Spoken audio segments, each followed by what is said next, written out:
এখন যে ব্যাঙের ছাতার মতো সকাল বিকাল যে রাজনৈতিক দলগুলো জন্ম নিচ্ছে, দয়া করে এদেরকে আপনারা আলোচনায় ডেকে আমরা যারা রাজনীতিবিদ আছে আমাদেরকে হেয় করবেন না। শাহাদাত হোসেন সেলিম, আপনার কাছে আসতে চাই যে জাতীয় ঐক্যমত্য কমিশনের সহসভাপতি প্রফেসর আলী রিয়াজ যেটা বলেছেন যে সব দলকেই ছাড় দিতে হবে, কিছু কিছু ছাড় দিয়ে একটা জায়গায় ঐক্যমত্যে পৌঁছাতে হবে, এবং রাজনৈতিক দলগুলোকে তিনি বলেছেন যে আপনারা নিজেরাও একটু আলোচনায় বসেন, আলোচনা করেন। সেই জায়গায় এখন যে বিক্ষিপ্ত চাওয়াগুলো ছিল, যেগুলোর মধ্যে মিল নাই, একটু দ্বিমত রয়েছে, আমি যদি যে উচ্চারণ করেছে গণপরিষদ নির্বাচন বা জাতীয় সংসদ নির্বাচন, কে ছাড় দিবে আসলে?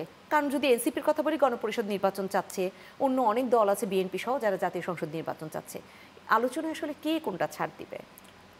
সেটা তো আলোচনার শেষ হলে তারপর। ধন্যবাদ আপনাকে। এবং কিন্তু কোনো আভাস পাচ্ছেন কি যে ছাড় দেওয়ার সম্ভাবনা রয়েছে? হ্যাঁ, আপনাকে ধন্যবাদ। আমার সাথে সহ আলোচক সূর্য হাবিব ভাই, ধন্যবাদ। এখানে মানে ছাড় দেওয়া বা না দেওয়ার কোনো বিষয় না। বিষয়টা হলো যে আচ্ছা, নির্বাচন সংস্কার সহ যে সমস্ত সংস্কার কমিটি গঠন হয়েছে, সেই ৬টা সংস্কার কমিটির সমন্বয়ে জাতীয় ঐক্যমত্য পরিষদ নামে একটা কমিটি করেছে, এবং সেটার প্রধান হলো যে ডক্টর ইউনূস, এবং আপনার উপপ্রধান হলেন যে প্রফেসর আলী রিয়াজ। প্রফেসর আলী রিয়াজ আসলে দীর্ঘদিন যাবৎ বাংলাদেশে আপনার অবস্থান করছেন না, তিনি বিদেশে আপনার লেখাপড়া করাচ্ছেন বা শিক্ষকতা করছেন।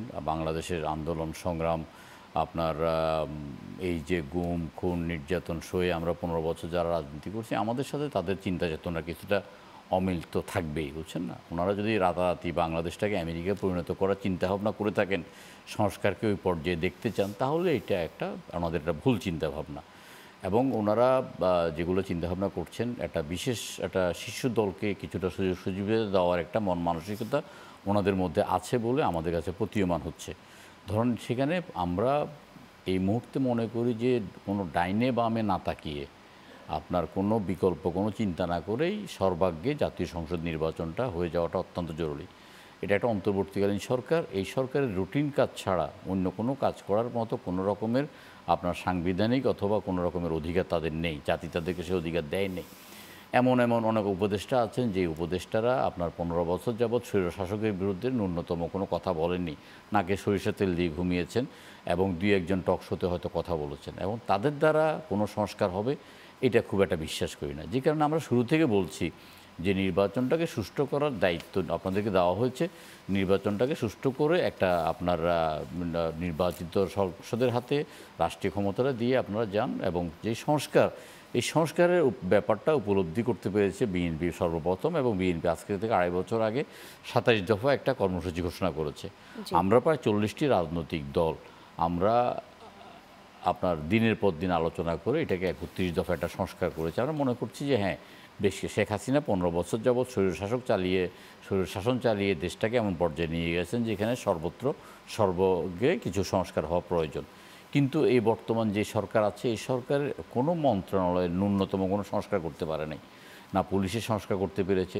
এই সংস্কার আমলে কি দ্রব্যমূল্যের দাম কমেছে, সিন্ডিকেট কি ভেঙেছে, এই সরকার কি মানুষকে কোনো স্বস্তি দিতে পারছে, আপনার এই যে ঘুষ দুর্নীতি চাঁদাবাজি কি কোনো জায়গায় কোনোটা হচ্ছে, কিছুই করতে পারছেন না, এবং ওনারা কিছু করতে পারবেন না। এখন এইখানে যে আপনার এই যে ডক্টর আলী রিয়াজ সাহেব, ওনাকে আমরা বলেছি যে দেখুন, আমরা যারা স্বৈরাচার বিরোধী আন্দোলন করেছি, আমরা যারা রাজপথে ছিলাম, সেই সমস্ত রাজনৈতিক দলগুলোর সাথে আপনারা ডেকে কথা বলেন, ভালো কথা, কিন্তু এর বাইরে এখন যে ব্যাঙের ছাতার মতো সকাল বিকাল যে রাজনৈতিক দলগুলো জন্ম নিচ্ছে, দয়া করে এদেরকে আপনারা আলোচনায় ডেকে আমরা যারা রাজনীতিবিদ আছে আমাদেরকে হেয় করবেন না। গতকালকে ওনারা একটা রাজনৈতিক দলের সাথে আলোচনা করেছেন, বাংলাদেশের সমাজতান্ত্রিক পার্টি। আমি এই দলের নাম কখনোই শুনি নাই, এই দলের কোনো নেতাদেরকে আমরা কখনোই চিনিও না, শুনিও নাই। যেহেতু আমরা সার্বক্ষণিক রাজনীতি করি, রাজনীতি খোঁজখবর রাখি, ওনাদের কিন্তু এই কথাটা বলেছি যে আপনারা কিন্তু এই জাতীয় কাজকর্ম করে আপনারা মানে এই সংস্কারটাকে প্রলম্বিত করবেন না। আপনারা সংস্কারটা প্রলম্বিত না করে আপনারা যে সমস্ত রাজনৈতিক দলের সাথে আলোচনা করা দরকার, আপনারা সে সমস্ত রাজনৈতিক দলের সাথে আলোচনা করে আপনারা আপনাদের প্রস্তাবনাটা জাতির সামনে উপস্থাপন করেন। আমরা যেগুলোতে একমত হব, আমরা সেগুলোতে একটা সনদ আকারে আমরা প্রত্যেকে এটাকে স্বাক্ষর করব, এবং আমরা অঙ্গীকার করব প্রত্যেকটি রাজনৈতিক দল, যে রাজনৈতিক দল রাষ্ট্রীয় ক্ষমতা যায়, সেই রাজনৈতিক দলটি যেন এই অঙ্গীকারগুলো বাস্তবায়ন করে।